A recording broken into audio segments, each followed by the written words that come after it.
میں مولانا فضل الرحمان صاحب کے یہاں مہمان تھا.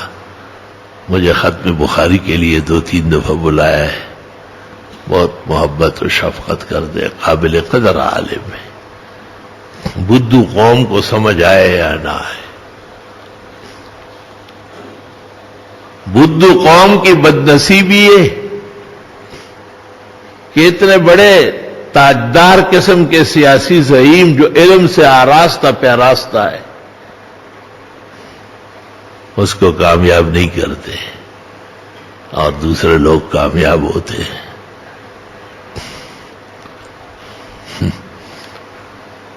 رسول اللہ صلی اللہ علیہ وسلم ابو طالب کو سمجھا رہے تھے کہ آپ کلمہ پڑھ لیں تو قیامت کے دن شفاعت تو کر سکوں. عمر بھر میری خدمت کی. اتفاق سے وہاں دوسرے لوگ زیادہ تھے, ابو جہل وغیرہ, عتبہ و دیگر ناموزون لوگوں کی کثرت تھی. وہاں شور مچایا. ابو طالب کو کہا کوئی ضرورت نہیں ان کی باتوں میں آنے کی. اور ابو طالب نے کہا بس میں اپنے پرانے طریقے پر مرنا چاہتا ہوں. 2-4 ہچکیاں لے ہی پہنچ گئے.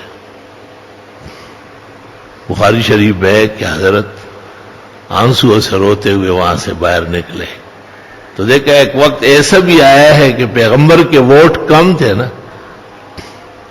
اور ابو جہل اور کفار کے ووٹ زیادہ تھے.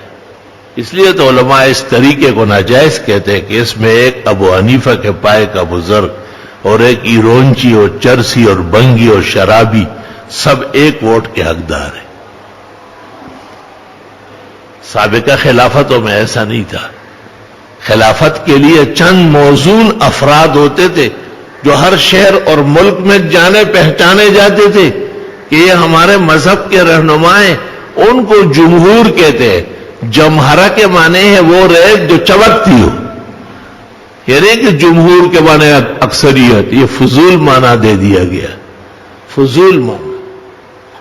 جمہور کا معنی اکثریت.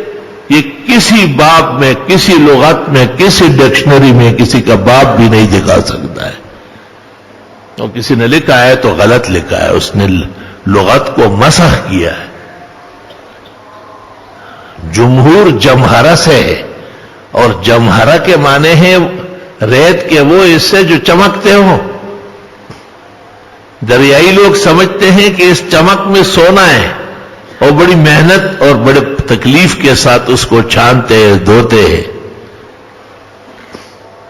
اب وہ لوگ تم نے ایک ہی شوخی میں کھو دیے, پیدا کیے فلک نے جنہیں خاک چھان کر.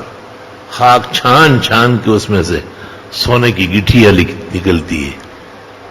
اس کو عربی میں جمہرہ کہتے ہیں, اور جمہرہ سے جمہور ہے.